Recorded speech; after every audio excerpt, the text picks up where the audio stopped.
Welcome to another Starved Rock Snapshot. Originally from Champaign County, Ohio, Daniel Hitt came to LaSalle County, Illinois in 1830 as a surveyor to lay out the route of the Illinois-Michigan Canal.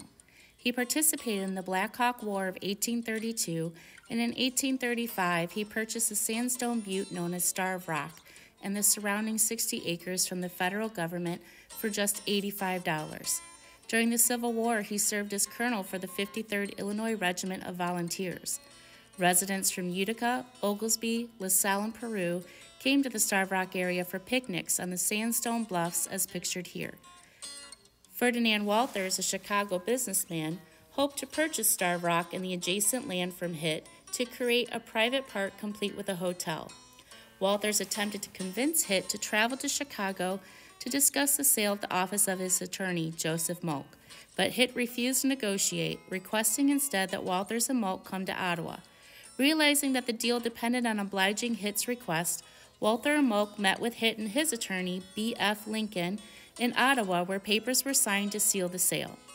Walther paid Hitt $14,000 for Starved Rock and adjacent property.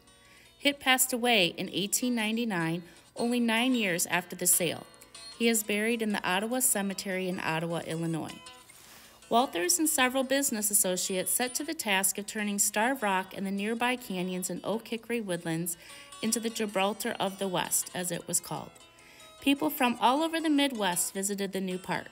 How did one visit the park at the turn of the 20th century? One way was to board the Rock Island Railroad and take the train to Utica. From the Utica train station, you could take the local interurban line to the Illinois River Ferry that was located near today's Starved Rock Lock and Dam. For a few cents, the ferry would carry you across the river and to Walthers' Starved Rock Hotel, a structure that was built in 1891. Or you could hire a driver and horse and carriage to transport you to the ferry. Walthers' 3-story wooden framed hotel included a restaurant, several cottages, and a clubhouse. The hotel rented 9 double occupancy rooms for $3 a night and 55 single rooms for $1 a night. The clubhouse, also known as the dance pavilion, contained guest rooms in its upper level and a dance hall with an attached bowling alley and ice cream parlor that were located on the main floor. During summer months, visitors could change into swimsuits at the park's bathhouse and take a refreshing dip in the spring-fed pool located behind the hotel and along today's trail that leads to French Canyon. By the early 1900s, at a time commonly known as the conservation movement, local citizen groups, business associations, and politicians urged the state to consider purchasing Starved Rock and adjacent property as a public park.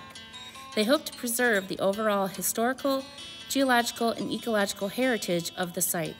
Mining companies, too, had their eyes on the Starved Rock area to quarry limestone to make cement sand for making glass. The state of Illinois established a commission who were authorized to purchase and manage state parks. When the negotiations ended, the state of Illinois purchased 280 acres from Walther for $146,000. The sale included Walther's concessions, including the hotel, dance hall, and cottages.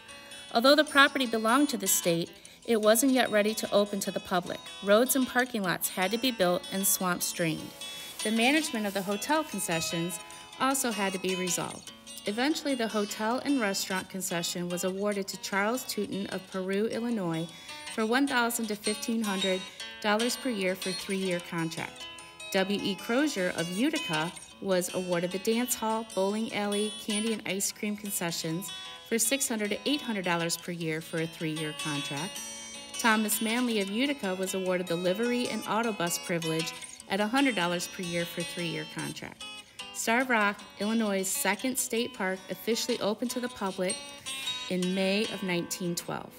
Park staff were later hired to maintain, manage, and police the new state park. Mr. Manley was paid $25 a year to maintain park roads. P.H. Harbeck was hired as park custodian and served as superintendent and police officer. Harbeck also managed the grounds, wrote tickets, and welcomed park visitors to the trails. Officer Harbeck even wore an English Bobby-style hat when he patrolled the park, along with a sheriff's badge numbered 666. What was once a little over 280 acres that received 20,000 visitors a year has grown to over 8,400 acres with 2.8 million annual visitors. Thank you for joining us for a travel back in time for yet another Starved Rock Snapshot. Happy trails!